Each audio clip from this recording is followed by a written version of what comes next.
I found it in Romania at Zara, and I was like, oh my God, I can't believe this is here. You're always trolling for stuff no matter where you are in the world when you do something like this. Hi Vanity Fair, I'm Colleen Atwood, costume designer for Wednesday Addams, along with Mark Sutherland, my associate. Today I'm going to be talking about how we created the wardrobe world of Wednesday.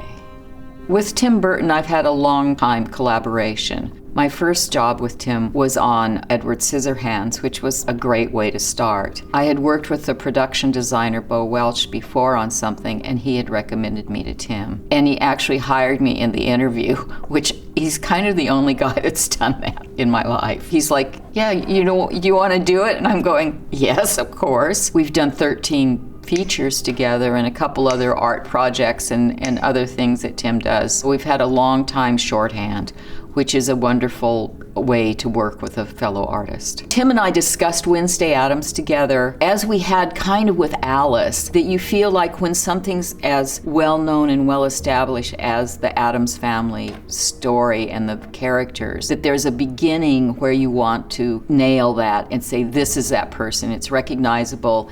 It's an homage to more than 30 years of evolution. We decided that the first thing would be the dress with the white collar. The only person who gets to torture my brother is me.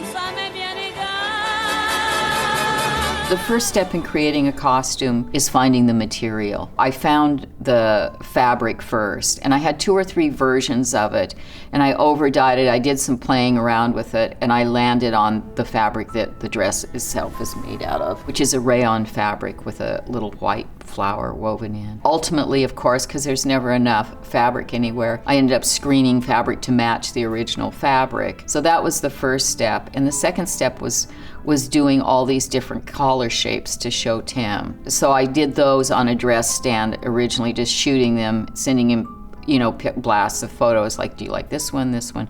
So we ended up making 2 or 3 for our first test with Jenna. The shape of the dress was the classic shape of a Victorian dress without structure. The shoes were kind of a fun element because I saw these strapped Dior shoes that were really, to me, a little bondagey, a little Wednesday. This particular costume we didn't have to have tons of. There's a young Wednesday in the show, so it's the same fabric or very similar. I had to have enough for 2 for her because when you have children, you always have 2 unless you're really walking the line. For Wednesday herself, I think we probably made 3 dresses just so we were covered. In this particular project, I was pretty much in concert with the production designer because I'd seen his concept art early. So I knew what colors they were gonna use. They were building big sets, so we had to know what they looked like ahead of time. We shot as much as we could sequentially. So this was Wednesday entering school with the regular school before she went to Nevermore. We sort of pushed the color around her, which is something as a designer you sometimes do to make your costumes stand out a little bit more than they would normally in a room. In that particular sequence was sort of based on Tim's Burbank past. It was all the pastels, almost California-looking classroom. Tim came up with the idea of the piranha in 2 plastic bags held up to dump into the pool. The first fittings I had were for this scene, so I fitted the lacrosse team. We were really in the Speedo world for a while. They were figuring out just the right color and everything for the scene, which you kind of don't really see, but all those things come into play when you're designing a costume. Like you would never put the team in a black and white costume. You'd put them in red or blue or a kind of classic anti-black and white color. Skills on skills on skills on skills on skills on skills on skills on skills. This shows you kind of can pop Wednesday by the colors that you put her around. And Tim and I came to an early point where we wanted the uniforms to be purple and black. We really wanted her to have her black and white only uniform. And we played around with it, and I ended up having to have the fabric for these costumes woven because nothing was the right color of purple. It was either too dark or too pink, or there were issues. So a company actually wove the wool for me. When it came to Wednesday's costume, I couldn't find a stripe that I liked that was gray and black. I had this idea of silk screening the stripes on fabric so I could get a stripe that wasn't just a hard black and gray stripe, but that could be graded on the 2 sides and not a regular stripe. I've done it before. I did it in Sleepy Hollow. I've done it in other movies where I've hand-painted stripes or done them just to get away from the relentlessness of a woven stripe. I scaled the stripes down a little bit on her because of her size, and I thought it gave her a delicacy that the other costumes didn't have. We played around with the art department with the Nevermore emblem for a while, and then we just came up with something that was more like a clean, simple graphic, which is very Tim Burton. And then the collar was inspired by a Carnaby Street shirt that I saw in an old reference from the 60s that was like a high stand with a little fine rollout. So she's kind of a combo of a lot of different ideas put together. Her shoes were a big point in the story, that she didn't wear sneakers and she didn't wear girly shoes, but she wore these black kind of goth shoes that were still feminine but had a different edge to the other people's footwear. You were very impressive in there.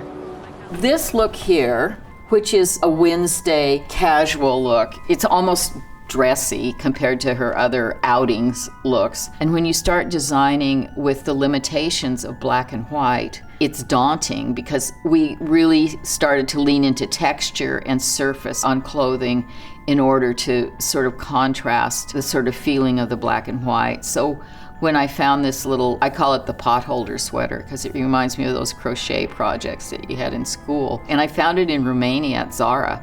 And I was like, oh my God, I can't believe this is here. You're always trolling for stuff no matter where you are in the world when you do something like this. We were looking for the prom dress, thinking about it, and I always thought I'd find this amazing vintage dress that I could rejudge for the prom dress, because conceptually, it had to be something that she found in the local thrift store. So it had to kind of look like it could come from that world without being too much. I kept looking at 50s prom dresses, and I just didn't see anything that I loved. And so I was starting to make one. And then randomly for another thing, I was walking down Bond Street in London. I glanced into the Alaya store and I saw the dress on a mannequin in the upstairs.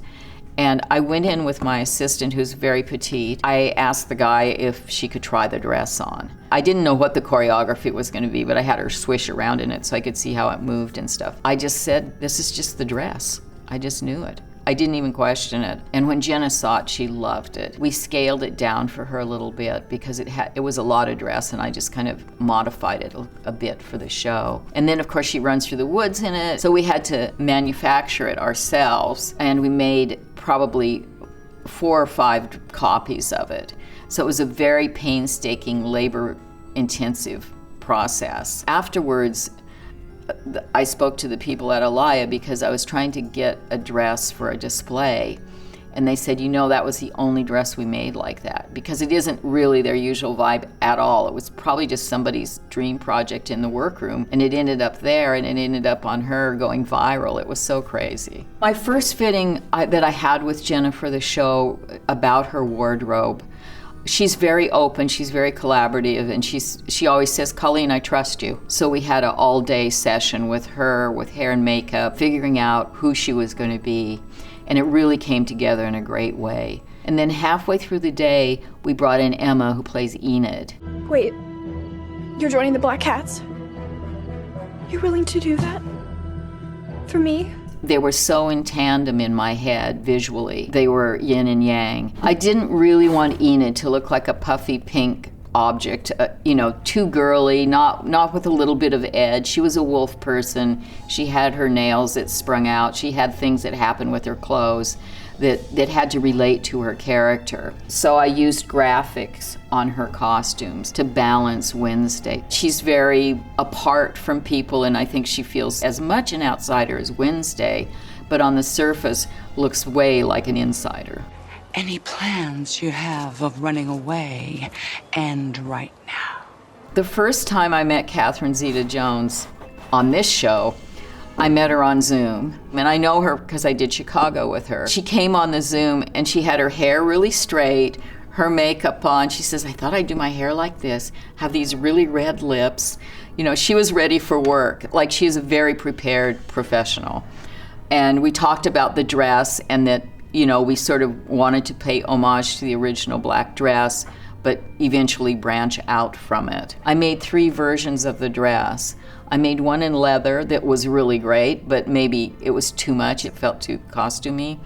And then I made one in a kind of harder kind of silk, and then I made one in this jersey. And the jersey is probably the most similar to the traditional Morticia dress. With Catherine, we changed the hard V neckline in the cartoons into a more kind of gentle neckline that was great for her, and it worked better with the long black hair. And I also, you don't see them here, but I have these two little inserts I did that were silver on one side and black on the other that kind of twisted around to try to keep some highlights in the black with digital photography. And it actually helped kind of give a more exaggerated shape to her body, but it comes and goes on screen. You don't always see it. Sometimes a sharp tongue can cut deep. When you get a guy like Luis, you make it to work on him. He's a joy to work with. He just embraces costume so much and enjoys the process and knows that he's not like an easy guy to put clothes on, but he still loves clothes and doesn't give you a hard time about it. So what I did is I took the traditional striped fabric, but I did all kinds of darts in it. I didn't want the stripes to get round on him. I wanted him to stay square like a drawing. And then I gave him a slightly earlier cut to the suit than we'd seen before. It's not Victorian, but it's more like a early Edwardian kind of shape, which I liked for him. When I met with Gwendolyn Christie, I had in my house in London at the time an old poster from The Birds. Beautiful colors with a half shot of Tippi Hedren. There was just something about the vibe of that resonated the minute I saw Gwendolyn. And I said, you know, this is really weird, but I have this idea. And she was like, oh yeah, that's great. So then we talked about the structure. On these costumes, you have to have a really strong understructure for the clothes to sit right on the body. And we just came up with all these menswear fabrics, but really the finest of the fine menswear fabric, cashmere and wool blends, things that would still look feminine even though they're tailored like a men's garment. And then hair and makeup sort of fell into that with a French twist and the lips. And Tim loved it. He was just like, whoa, I would never have thought of that. And it was like so great because when you design a show like this, you have her, you have Christina Ricci, you have all these different characters that you want to look different and kind of otherworldly, but be part of a world. That sort of more frumpy kind of vibe worked great for Christina's character, and I really wanted to veer away from it for Weems. I think for me, the thing that got me most interested in Wednesday was a really good collection of screenplays with the idea of doing a project like this with Tim. As a designer, my approach to both series and features is pretty much the same. It's like a character evolved journey. And I was really happy as we went along and sort of got Enid, Wednesday, Weems, my Christina Ricci character. To me, the excitement is not just creating the costumes, but creating the world they live in. So creating the people around them and the whole thing, to me, is part of that process. Thanks, Vanity Fair. I'm Colleen Atwood, and I can't wait for you to see what we do in season 2.